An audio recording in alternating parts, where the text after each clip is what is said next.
Diana Hansen was fascinated by lions, tigers, cheetahs, and leopards. She had the privilege of getting up close and personal with them during visits to wildlife parks.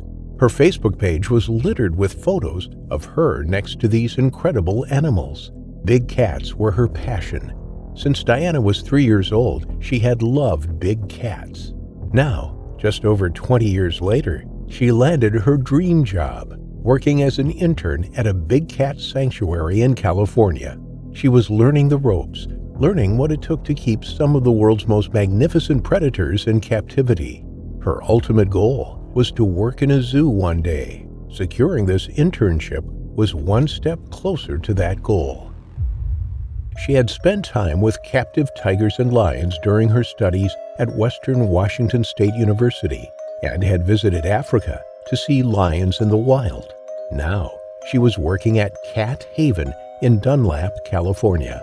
The reserve was run by Project Survival, a privately funded education and conservation organization. The reserve covered an area of 100 acres and was home to tigers, leopards, lynxes, and other endangered big cats. The park was used for educational purposes to advertise the importance of these species as populations of their wild counterparts dwindle. As well as day visitors to the park, they also offered outreach programs during which staff would visit schools and places of work with the big cats to educate and inspire people. 24-year-old Diana was instantly likable amongst the staff. She had an infectious enthusiasm about her work and was devoted to the big cats. She would make up songs about each of the animals she worked with. She loved being at the reserve and working with the animals so much that she requested that she could bring her parents to work to give them a tour. The staff accepted, and a few days later, Diana eagerly showed her parents around the reserve. They visited the tigers and then the lion enclosure. Inside was a male African lion named Couscous. He was 4 years old and weighed 500 pounds, 220 kilograms. He was handsome and striking, a favorite amongst visitors to Cat Haven, a favorite of Diana's. Diana's father knew the dangers his daughter was facing each day she worked at the park. He knew the stories of captive animals turning on their keepers, and he had a feeling that it may someday happen to Diana. It was almost a premonition. He imagined the phone call he might receive, the devastating news waiting for him on the other end of the line. But Diana was happy. She enjoyed her work. She had been working there for 2 months. She followed the safety protocols and knew the safety procedures when working with the big cats. On the morning of March 6, 2013, Dale Anderson, the owner of the park, left with 2 other workers for an outreach program. He was taking a cheetah to show children at a local zoo. It was a standard procedure. The staff that remained at the park, including Diana, continued with their jobs. Meg Pauls, an employee at Cat Haven, worked with Diana. The 2 took their usual route around the park, each of them assigned to a different section. They had a golf buggy to move around the park. With them, they carried food for the animals and equipment to clean the enclosures. As Meg went one way, Diana went the other. They would then meet at the end of their route and ride back to the staff room in their golf buggies together. This particular day was different, however. Diana's boyfriend was visiting from Italy. Diana had invited him to come and spend the day with her at Cat Haven. Maybe she wanted to prove herself to him. Maybe she wanted to show him just how majestic these animals were, or how good she was at her job. Nobody knows for sure why she did what she did. That morning, Couscous had already been fed. Just after midday, Diana entered the lion enclosure. She knew that she wasn't supposed to go in alone. Usually, 2 or 3 staff members are on site when somebody enters the pens. And as for Couscous, only Dale was ever allowed into his cage. But Diana knew where the key was. She also knew how to shut the lion in the small section of his enclosure while she cleaned the larger area. The section she locked him up in was the feeding section. He had already been in there once that day. There were 4 sections to the enclosure, 1 for a person and 3 for the lion. Each was securely fastened. There had never been any incidents or malfunctions on the gates or enclosures since the park was founded in 1993. The system seemed to work well, and all staff were adequately trained before working with the animals. Diana was sweeping the floor and scooping up the manure. She was emptying it into a large wheelbarrow when her walkie-talkie crackled into life. It was Meg. The two chatted together over the radios as Diana took a break from her chores, but her back was turned to Couscous. She was completely oblivious to the fact that she'd failed to close the gate partitioning the two sections. She had also failed to notice Couscous watching her with intriguing eyes. He nosed the gate and reached up with his paw. To his surprise, the gate moved. He nudged it again, and the gate swung open. He was now just feet away from the enthusiastic worker, and he stepped forwards. He was excited, curious. He sniffed the air as he placed one of his huge paws into the section of the enclosure that Diana was in. Slowly, he placed one foot in front of the other. To him, this was just a game. Living a life of solitude, he wasn't used to sharing his pen with anyone. He had been raised at the park since he was 8 weeks old, just an energetic bundle of fur. But now he stood tall, an impressive mane and powerful body. He leapt at Diana, swiping her head with his paw. Diana crashed to the ground. In that instant, she was dead. The hit from the lion's paw had snapped her neck. She hadn't seen the attack coming. She hadn't felt any pain or suffering. 1 second she was talking on the radio, and the next, she was gone. Meg, on the other end of the radio, called for Diana. She thought it was suspicious for the conversation to suddenly drop, but continued working. She had finished her section of the park, and now she waited for Diana, but there was no sign of the intern or of her golf buggy. Meg drove around to the lion enclosure, where she noticed Diana's golf buggy parked beside. She immediately spotted Diana lying on the floor of the enclosure, just beside a bush. She thought she must have fainted and called out to her. There was no response. Then her heart leapt in her chest as she noticed Couscous out of his small pen. There was nothing between the enormous lion and Diana. Calmly, Meg tried to talk to Couscous. She tried to keep him away from Diana's body whilst she hurriedly called 911. Emergency services arrived on the scene. Police officers tried to lure Couscous away into another enclosure with food so that the staff could reach Diana's body, but they were unsuccessful. The lion began acting aggressively and defensive over Diana's body. It growled and made lunges towards the emergency responders. Although Diana was unresponsive, they still needed to get the lion away from her if they were to have any chance of reviving her. At that time, they didn't know she was dead. They didn't know what had happened. Less than 30 minutes after Diana entered the lion enclosure, not only was she dead, but Couscous was shot dead by the Fresno County Sheriff's Office. It was now time for the sheriff to make that call to Diana's father. The call he had long been predicting. The call he had been dreading. The family were distraught. They were heartbroken at losing Diana so young.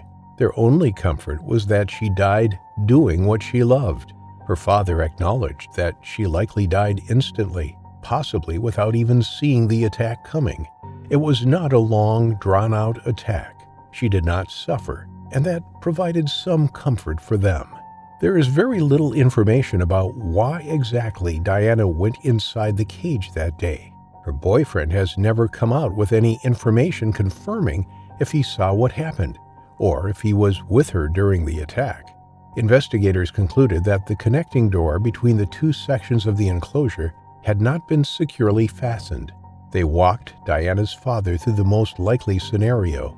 It seems that she was distracted at one crucial point and failed to securely fasten the gate.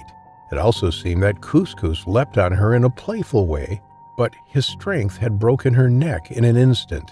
There were no markings to suggest a mauling had taken place, no scratches on her body, just a broken neck. He hadn't even bitten her neck, but it had been broken, apparently, from just one swipe of his paw, a swipe that, in the wild, can be used to take down an antelope. knocking it off its feet. Although he was raised in captivity, Cuscus still had the raw power of any lion, a deadly raw power that led to Diana Hansen's unfortunate final affliction. The zoo in Zurich, Switzerland hadn't had a great few years. In 2019, they were lucky enough to be one of the few establishments in the country to stay open for the first phase of lockdowns during the pandemic. But that small blessing was revoked when a crocodile attacked an employee during their scheduled morning cleanup. The croc, luckily a smaller specimen, grabbed the man's hand and wouldn't let go. 3 other employees had to jump in to pry the creature's jaws off before it finally released the man. The employee suffered permanent damage to his hand, but was otherwise all right, shaken but fine, all things considered. The same cannot be said for the Philippine freshwater crocodile. It was euthanized that same day. Unfortunately, authorities decided that the zoo wouldn't be staying open after all, so the staff were reduced to a skeleton crew for more than a year before restrictions could finally be lifted. At last, in June 2020, the zoo commenced operations. The staff were overjoyed. Even the animals seemed to have an extra spring in their step after such a long time in confinement, with barely any movement around them for more than a year. The first month went by as if no one had ever been under lockdown. Every keeper and vet operated like a well-oiled machine, just as they always had. In July, a 55-year-old longtime employee of the zoo, whose name has been kept out of the papers out of respect for her and her family, was on duty that morning. Vera, as we'll be referring to her, was on water duty on that Saturday. The early morning feedings were completed before opening time, as well as the animals' first helping of water. But by noon, almost all of the troughs were muddied or completely empty. July in Switzerland is summer when the days are long, muggy, and humid, so the creatures drank more than usual to keep up with the heat. Naturally, Saturday was busier than usual. All the children in Zurich seemed to have come out for some fresh air after a year indoors. And what better way to get out and about than to spend it with all of the wildlife that Zurich Zoo has to offer? Vera, alongside 3 other employees, were tasked with the zoo's west side exhibits, where all the predators are kept. Only the most experienced keepers are trusted to go into those enclosures, and every single enclosure, no matter how benign or dangerous the animals are, has the same 3-step system to ensure the utmost safety of the humans in charge of handling them. Their feeding areas are completely separate from their much larger habitat, and animals can only receive their food after the gate behind them has been locked securely. After the feeding enclosure is an in-between space where water is kept. This space has 2 gates, one through which to enter from outside, and another that leads to the main habitat. Once a specimen moves to their large day holding where the toys, grass, and trees are, that gate is locked so that the keeper can clean out water trays, add food to bowls, and all of the other things that might need attention. At all times, a caregiver is protected by at least 2 locked gates. Only today, Vera allowed her sense of habit to overshadow her attention to detail. She finished up the lynxes, the lions, and the gray wolves, ending at the very last exhibit, that of Irina, the Siberian tiger, Zurich Zoo's most prized possession. She opened the first gate, locked it behind her with her free hand since the other was holding a bucket and soap. Moving through the corridor, she entered the watering area where she opened and locked the next gate, letting herself in, leaving only the gate leading to the large enclosure ahead of her unchecked. The gate was swung shut, but not latched. If Vera looked closer, she'd have seen that the gate was standing slightly ajar. She should have gone to lock that gate too, but with her free hand she was waving at some children who had their noses pressed up against the glass. The delighted waves and giggles from the kids completely washed the final step of her entry from her mind, and Vera never checked that last gate. Unfortunately, nothing misses a Siberian tiger's sharp eyes. Irina might have been young, inexperienced, and had never hunted in her life, but she was in every way just as alert as her kind are known to be. The moment Vera's back was turned and she was engrossed with scrubbing out the water trough, Irina moved. Silent as a ghost, she slinked toward the open door. The children and their parents watched her, not realizing that Irina was moving with that telltale shoulder shimmy that meant she was in full stalking mode. When Irina reached the door, she pawed it open. Zurich Zoo keeps its facility incredibly well maintained, so there wasn't even a squeak from the hinges as the cat opened it. Vera didn't hear a thing.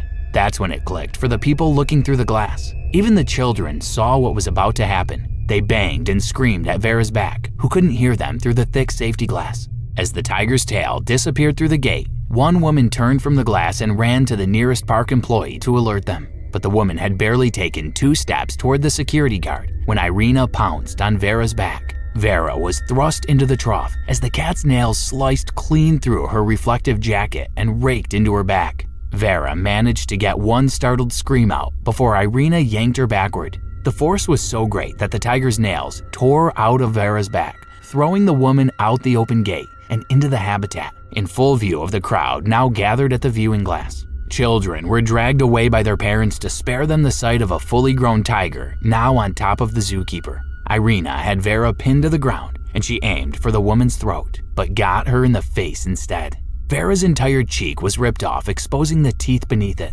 Her hysterical screams of pain were even louder than the yells from behind the glass. Just as staff stormed into the enclosure, Irina went in for the kill. And this time, she didn't miss. She sunk her teeth into Vera's throat. Most likely, the tiger was planning on suffocating the woman to death, but the swarm of people coming toward them forced Irina to let go. Vera's carotid artery was severed, and the moment that the tiger released the pressure, Vera's lifeblood started jetting out of her, pumping with the beat of her own heart. The spray was so intense that it covered the shoes of the zookeepers 7 feet away. Irina wasn't willing to just let her hard-won prey go at first, and it took quite a bit of coaxing to get her back behind the safety of the locked gate where she dragged Vera from in the first place. When staff were able to get to Vera, almost 2 minutes after she'd been bitten, she'd already bled out from her mortal wound, and the crowd behind the glass had seen it all.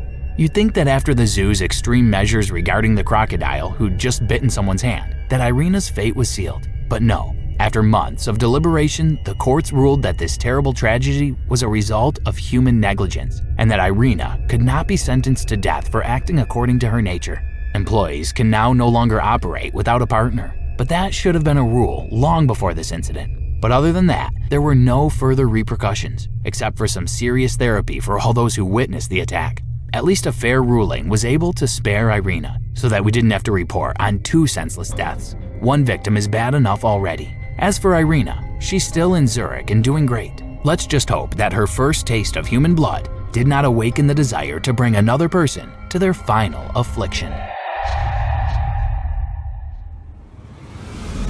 Tohoku Safari Park is situated near Nihonmatsu City in Japan's Fukushima Prefecture. The city offers a multitude of experiences for tourists, including Japanese castles, sake breweries, the drift racing track at Ibisu Circuit, and the safari park. As soon as visitors enter the park, they can either swap their own car for a safari vehicle or take their own one through the enclosures. The single-track road winds through the open spaces, taking the visitors on a journey through the mock wilderness. The park is divided into 11 areas in which some of the animals roam freely and cars can pass through.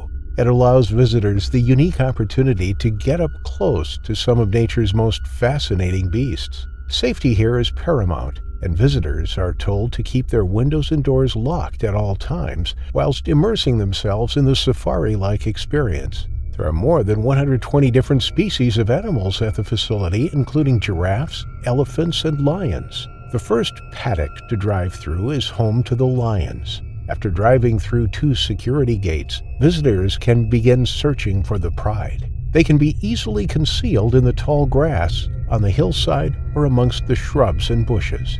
Whilst it is not recommended to stop the car whilst viewing the lions, in the following enclosure, which is home to only herbivores, people are allowed to feed the animals from their car windows. Goats, camels, giraffes, elephant, and zebras stick their heads through the windows, sniffing for a treat, whilst visitors take some comical photos. Of course, the presence of such animals doesn't just require paying guests to be cautious. The keepers need to be careful too. Kenichi Kato was a 53-year-old keeper who had worked as a zookeeper for 27 years. He was about as experienced as they come and had cared for the likes of bears, tigers, and lions. He was well-versed in animal husbandry procedures and how to care for a huge range of animals, from ring-tailed lemurs to full-grown elephants. Friday, September 29, 2023, started as a day like any other. Kenichi made his way to work as usual. One of his tasks for the day was to feed the lions that were inside the breeding facility at the time. He had done this thousands of times before.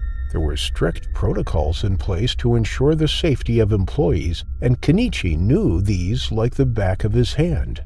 That afternoon, at around 3 p.m., he had to separate the lions and get them into individual cages for them to be transported out of the breeding shed.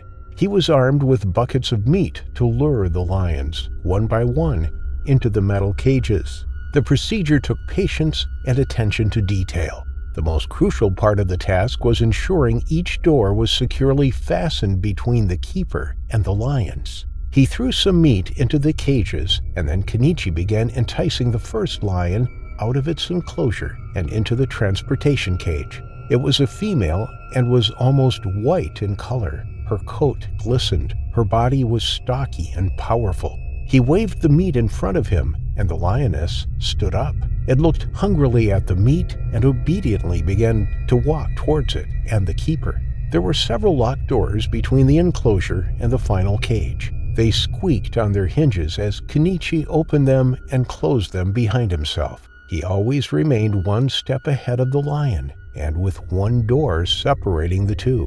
But something distracted him that day. For some unknown reason, Kenichi failed to secure the gates between him and the lion. Instead, he walked through the next one and failed to secure that one too. Maybe he felt confident that he knew the lions well enough and could trust them. Maybe he thought he had pulled the gates shut. Nobody will ever know. But as the lion progressed down the passageway towards the open cage, it realized that there was nothing between it, the meat, and the keeper. It nudged the gates open one by one, eager for a meal. The bars wouldn't stop it now, as it was walking the same path as the keeper. Blood from the meat stained Kenichi's hand. It smelt good, a tantalizing feast right in front of the lion's eyes. It walked steadily forwards as it was supposed to do, but when Kenichi reached the cage door, there was nowhere for him to go. He backed up into the corner, watching as the lion continued to advance. There was nothing between the keeper and the cat. Did Kenichi now finally realize that he had made a mistake? What was going through his head as he came face to face with the lioness?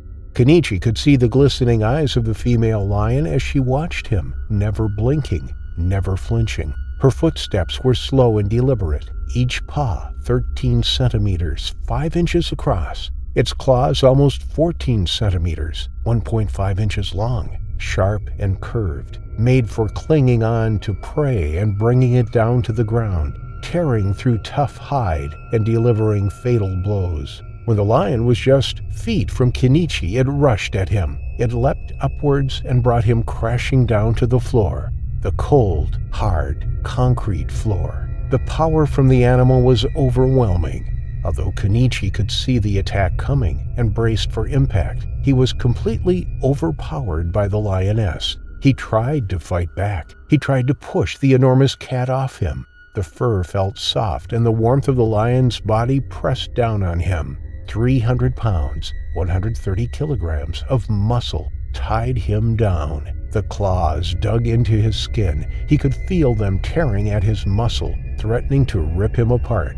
The lioness instinctively went for Kenichi's throat. Although she had been born in captivity, her wild instincts were strong. The experienced keeper knew he was in trouble. He knew he had made a fatal mistake, and still he fought for survival. Reaching up with his hands, he tried to gouge the lion's eyes. If he could press his fingers into her eyes, then maybe she would let go. But in the commotion and chaos, he couldn't feel them. He kicked and he punched the predator, but his writhing and squirming only forced the lion to bite down harder. She tried to subdue her prey as quickly as possible. Kenichi yelled and screamed as he felt the lion close its jaws around his neck. The moisture from the lion's breath trickled down his chin, and then he gasped. The lion tore at his neck, and blood poured from the open wound. Kenichi felt himself grow drowsy. His head was spinning, and he was losing blood. Then everything went dark. Moments later, staff came rushing to the enclosure. They had heard Kenichi's desperate cries and knew something was wrong. When they arrived, they could see Kenichi lying still on the floor. The lioness was standing over him in the keeper's section of the breeding house. When they yelled, they startled the lion, and she immediately jumped off Kenichi and scuttled away into the far corner of the walkway. Staff secured the lioness behind locked doors and rushed to Kenichi's side. A dark pool of blood surrounded his head. His colleagues grabbed his neck and applied pressure. Kenichi was still alive. His heartbeat was weak and his breathing shallow, but he was still with them. It was now a race against time to stop him from bleeding and to stabilize him. An ambulance arrived on the scene and Kenichi was rushed to a nearby hospital in Fukushima City, leaving his coworkers shocked and traumatized. Despite the best efforts of the paramedics and doctors to save Kenichi's life, it wasn't to be. Kenichi had put up a good fight, but he couldn't be saved. He had lost too much blood and sadly lost his life shortly after arriving at hospital. The incident made news headlines. There was shock amongst staff at the facility and visitors who frequented the park. The lions were always a highlight for people who came to see the wild animals. They were the first animals people would see when they drove through the towering security gates, and now one of them was responsible for the death of a worker. An investigation was immediately launched at the safari park. It remained closed until answers could be found. When officials searched the breeding facility, they found all the doors open. Even the cage doors were off their latches. Kenichi had failed to secure a single one of them. The lion had had full access to the keeper's area without any barriers. It was lucky other staff weren't in the vicinity at the same time. For such an experienced keeper to make such a catastrophic mistake is rare, but it was the last mistake Kenichi would ever make before his terrifying final affliction. Ashley Pfaff had been passionate about animals most of her life. She graduated from New Mexico State University with a biology degree in 2002. Afterwards, she secured a job at Colorado's Ocean Journey in Denver. This was mostly an aquarium showcasing a variety of freshwater and marine habitats and the animals within them. But it was also home to Sumatran tigers, sea otters, and birds. Ashley worked there for 3 years, gaining valuable experience of working with animals and under conservation programs designed to educate the general public. By the time she left the organization, she was an experienced zookeeper and was excited to begin her new role at Denver Zoo in the fall of 2005. Her new role meant she was looking after a variety of big cats, some polar bears, and sea lions. Duties included feeding the animals, cleaning out their enclosures, and giving educational talks to the paying public. It was a job that Ashley wholeheartedly threw herself into, and she relished every moment of it. But on February 24, 2007, just over a year after her first shift, tragedy struck. Ashley was assigned to clean out the jaguar's cage that morning. She was experienced and had carried out that kind of work many times before. But this time, she made an error, a fatal error. Through carelessness or distraction, she failed to secure the jaguar away whilst she worked inside a contained area of the feline building. The exact details will never be known, as there were no witnesses to the buildup of the event, but the following is one possible scenario. Ashley had finished clearing up the inside section of the jaguar enclosure when she stepped outside. But as she did so, she failed to ensure that the jaguar was locked away in the furthest indoor section. For some unknown reason, Ashley continued to work in the walkway without securing the metal door behind her. The jaguar was a 6-year-old male. He had been born in a Santa Cruz Municipal Zoo of South American fauna, a Bolivian zoo, and was transferred to Denver in 2005. His name was Jorge, the Spanish for George, and he was named after President Bush. His keepers at the Bolivian facility had said how placid Jorge had been ever since birth, but his twin was a menace. He was often bullied by his brother, and the two of them would scrap, but Jorge would always appear to be the submissive one. Later that year at Denver Zoo, Jorge was due to be introduced to a 16-month-old female jaguar named Capora. Once the female was old enough, the two of them would share an enclosure together in the hope of joining the captive breeding program. Ashley and the rest of the zoo staff regularly underwent safety training, and she had shadowed veteran zookeepers before. When Jorge spotted Ashley walking along the caged corridor section, he began to walk towards her. He was curious. Normally, he was locked away indoors when staff worked in his outdoor section. He could smell the keeper and watched her as she swept the concrete floor. Ashley didn't notice the jaguar begin to move stealthily through his enclosure. In the wild, jaguars are native to Central and South America. They are masters of dense forest habitats and are obligate carnivores. They most often prey on capybara and giant anteaters, but will also take down deer, peccaries, turtles, and caimans. In captivity, however, they don't have the chance to catch live prey, and having a person inside its enclosure was stimulating. When he reached the metal gate, he nudged it curiously with his muzzle. It swung open. Ashley turned when she heard the metal hinges squeak slightly. Her heart missed a beat when she saw Jorge's head peer around the side of the doorway. He was loose. There was nothing between her and the big cat, with one of the strongest bite forces in the animal kingdom. Although the leopard had been born in captivity, he was still packed full of wild instinct, an instinct that still saw a moving target inside his enclosure as potential prey.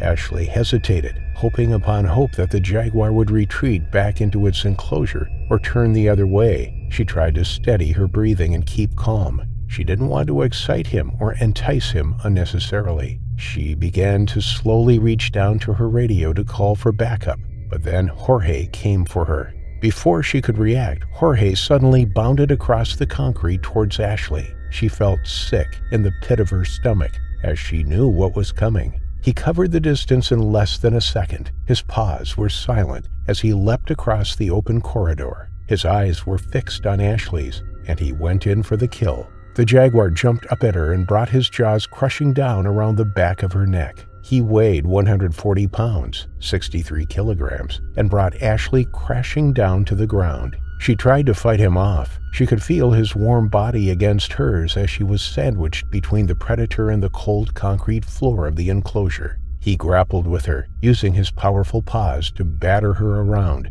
bruising her and knocking the wind from her lungs. The force from the bite was overpowering, and she felt her neck give way, her vertebrae crushing and her muscles tearing. Ashley cried out, and at that moment a witness saw the legs of the keeper sticking out from underneath the jaguar and immediately raised the alarm.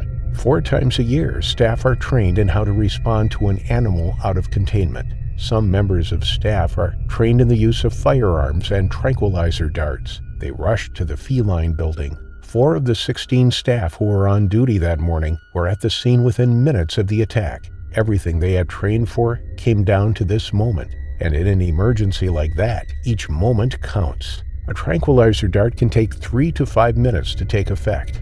Ashley didn't have that time. Instead, they tried to scare the jaguar away with a fire extinguisher. This worked momentarily, but when staff were tending to Ashley, the jaguar came back at them and needed to be taken down. Zoo staff took aim and shot Jorge. He let out a surprised screech and reared backwards before rushing away and collapsing in another section of his enclosure. Emergency services had already been called and immediately began working on the young woman, but tragically, Ashley didn't make it. The 27-year-old died 90 minutes after the attack from a broken neck and extensive internal injuries. Staff were shocked about the death of a much-loved member of staff. She had worked for years with large carnivores and was considered experienced amongst the zoo staff. It was a tragedy that shook the close-knit zoo community to the core. Her friends and family were obviously devastated and needed answers, but the ordeal wasn't over yet. Jorge was still alive, but only just. He was severely injured from the gunshot wound, but the bullet hadn't killed him. Vets tried desperately to save him, but he had lost so much blood that they decided it was best to euthanize him. They were unable to find a suitable vein, and so decided to tranquilize him before cutting his jugular. He also died that day. The zoo had always maintained strict safety protocols. Staff were well versed in the handling of the animals, particularly those that could cause potential harm. Although it was allowed for zookeepers to work alone, those that did were briefed on the procedures to ensure their safety. The zoo was put under intense scrutiny following Ashley's untimely and tragic death. An investigation tried to determine exactly what happened and how the jaguar and Ashley were allowed to come into contact with each other. All doors and locks were investigated, and none was found to be faulty. In the end, it was found that human error was to blame, and Ashley had failed to shut 2 of the connecting doors. Not only that, but she hadn't made sure that Jorge was locked away inside before she began working in the outdoor section. Her friends and family will never know why Ashley made these devastating mistakes, or exactly what happened in her last moments before meeting her terrifying final affliction. When Andrew Oberle sat in class as an 8-year-old boy, his second-grade teacher taught him and his fellow pupils about Jane Goodall and her amazing research and life with chimpanzees in Africa. He rushed home, inspired by the story, and told his mother then and there that when he grew up, he wanted to work with chimps. There was something about them that fascinated him. He spent as much time as he could at zoos as a child, and then as an adult. He would sit in front of the chimp enclosures and observe their behavior. He would watch them on TV documentaries, demonstrating their tool use, their cleverness, and human-like qualities. His chance at fulfilling a lifetime's ambition came when he was studying for his master's degree in anthropology and primatology at the University of Texas at San Antonio. He arranged to research chimp behavior at South Africa's Chimp Eden for his dissertation project. The sanctuary was founded by Eugene Cussons in collaboration with the Jane Goodall Institute in 2006 to house rescued chimps from Central Africa. Many of the great apes have been victims of the bushmeat trade, having watched their parents butchered by poachers and left to fend for themselves. Others were used as entertainment and forced to perform tricks or subjected to unspeakable cruelty and left in solitary cages all their lives until they were rescued. When Andrew arrived at the sanctuary, he was in heaven. It was exactly the kind of work he had waited his entire life for, and he was eager to get stuck into his research. But tragedy was waiting for him just around the corner. After less than a month working at Chimp Eden, he was giving a tour to some visitors when disaster struck. He paused outside the all-adult enclosure to speak about the individuals they had there and their past history when he spotted a large stone just on the other side of the low-lying electric fence. He casually stepped over the wire and removed the stone. It was something that the chimps could easily have picked up and hurled at unsuspecting visitors. But as Andrew went to step back over the electric wire, he suddenly felt a sharp tug on his legs. The adult males were enraged by the intruder. Although Andrew had meant no harm, he was still in their territory without their permission. They dragged him across the dry ground for more than 30 feet and began pummeling him with their fists. The blows rained down on the young student as he tried to protect himself. A keeper, who saw the attack unfolding, honked the horn of his vehicle and leant out the window and fired a warning shot from his gun. But the crack from the firing gun did nothing to deter the chimps. They savaged Andrew, their sharp teeth cutting into his flesh, ripping at his skin and muscle, tearing it. Even with adrenaline pumping through his body, the pain was indescribable. At first, Andrew begged with the chimps to stop. He knew them individually. That's what added to the pain of the trauma, the fact that he had worked with these animals and to some degree believed that he had gained some kind of trust or mutual understanding with them. "Nicky, Amadeus, stop it! Please don't!" he cried. But it didn't work. They continued their brutal attack. Amadeus lifted Andrew's hand up to his mouth and bit his fingers off one by one. It was like a form of cruel torture. Andrew could only watch as the chimp looked him directly in the eyes while it bit off his fingers one at a time. Andrew was horrified. Then he felt the warm, moist breath of Nicky on his face. He stood on Andrew's chest, pinning him down, and brought his hairy face within an inch of Andrew's. He could smell his breath. He could feel wisps of the chimpanzee's facial fur on his cheek. And then, quick as a flash, Nicky the chimp lunged forwards and bit Andrew's nose clean off. As the attack continued, Andrew didn't think it would ever stop. He could feel the damage the chimps were doing, and nothing he tried would stop them. He had tried to talk to them calmly, trying to make them understand that he was no threat.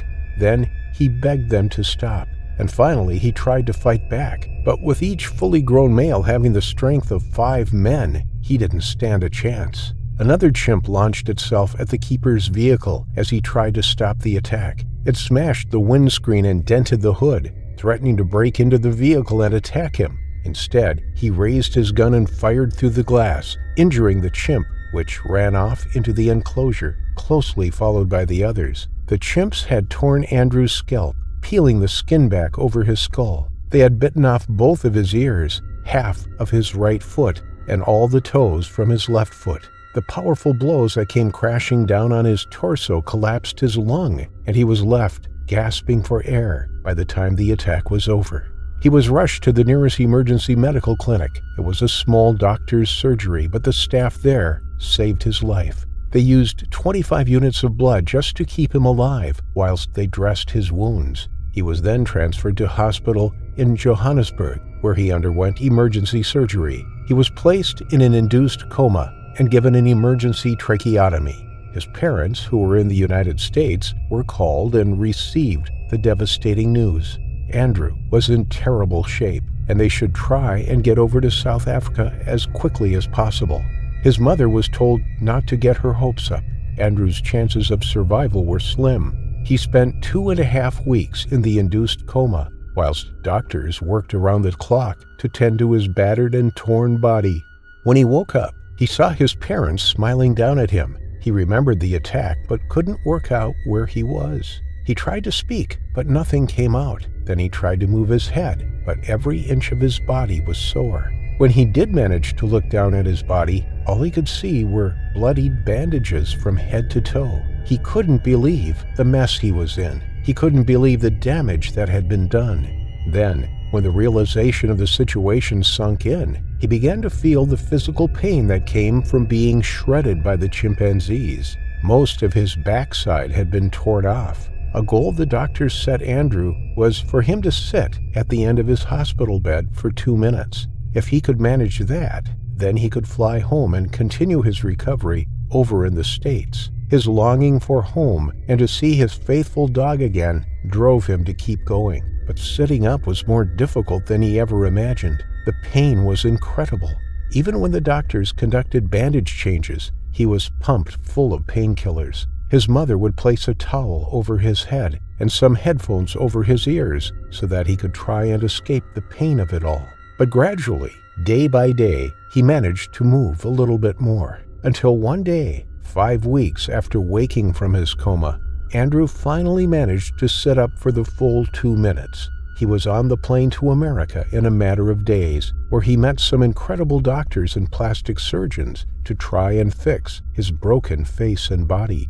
At the St. Louis University Hospital, Chief of Plastic and Reconstructive Surgery, Dr. Bruce Kramer, took skin and muscle from Andrew's belly to fix his wrist. He then rearranged the tendons in his wrist, enabling Andrew to move it once again, and even get the use of his thumb back, which he lost during the attack but was sewn back on. Using the skin from Andrew's forehead and the cartilage from his ribs, Dr. Michael Bernstein reconstructed Andrew's nose. It took time for Andrew to come to terms with the attack that left him scarred for life. It changed him in so many ways, but due to the strong support network around him from family and friends, to doctors, surgeons, and mental health specialists, he was able to recover. He found a new determination to finish his master's thesis. It wasn't going to be the same one he started out in South Africa. He wasn't able to work with chimps again, but this one he completed behind his computer in the comfort of his mother's home. He was eventually awarded his master's and walked out on the stage on his new prosthetics to collect his certificate on Mother's Day, with his mother watching proudly on. Since then, Andrew has helped to set up the Oberle Institute, a trauma program that helps patients thrive in recovery and get back out into the world after devastating and life-changing events. But no matter the amount of trauma recovery programs Andrew has taken, he could never escape the terrifying memories of the day he had his face ripped apart by 2 chimpanzees, narrowly escaping his horrifying final affliction. We've covered plenty of cases of people killed by animals in zoos and parks around the globe. And usually it's because of negligence or spectators that act foolishly. But today's case is a little different. This time, all of the safety procedures were followed to the T, but the brown bear in question was hell-bent on getting out of that cage. And it serves as a reminder that animals are much, much smarter than we give them credit for. The year was 2017 at the Orsa Rovdjurspark in Sweden. It's a famous place in Scandinavia since it's Europe's largest predator park. They offer the rare opportunity to get up close with leopards, lynxes, bears, wolves, and just about every large meat eater known to man. In early August, there was an unusual upswing in mood at the park. With autumn now almost on their doorstep, the hibernating animals began to get nervous. Out in the wild, they'd have been spending the next 3 months storing up as much fat as they possibly could in preparation for their long sleep in winter. Summer and spring is all about mating and fighting for dominance, but in autumn, the bears actively hunt other animals. Meat allows them to store more fat than vegetation would, so naturally autumn is the time of year when most attacks against humans happen. Bears can get especially antsy in their holdings. They root and rummage at everything in sight, making quite a mess, and if they're kept together, that's usually when they get into fights.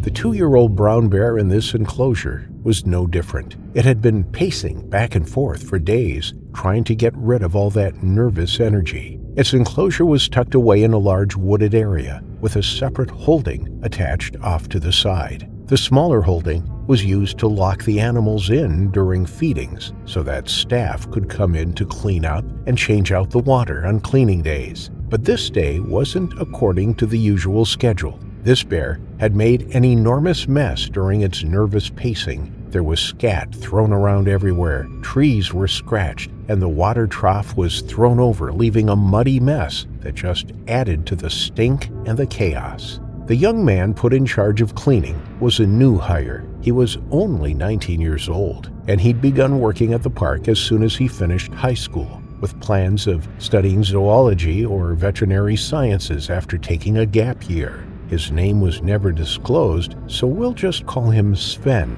for now. Sven took to the job like a dream. He was a personable young man and eager to jump in wherever he was needed, and he genuinely enjoyed working with the animals. As the rookie on the yard, it was expected that he would do the more uncomfortable jobs, but Sven didn't mind at all.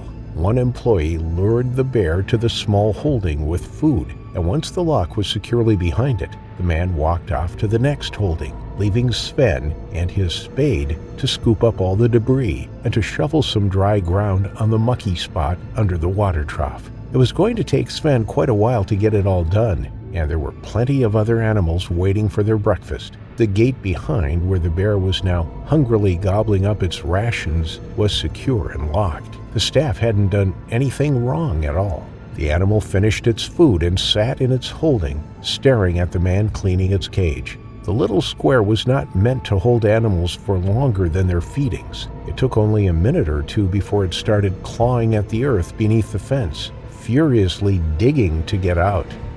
Sven didn't think much of it. The bear's furious grunts and the soil that it scuffed up as it dug just looked like how it usually kept itself occupied. He simply turned his back on the fence and continued to shovel heaps of manure into a burlap sack. But the animal was slowly working itself into a frenzy. At first, it just wanted to dig itself out, but the more it pumped its arms, the more adrenaline flowed into its body. The lone man off in the distance was no longer just a curiosity. He was an enemy.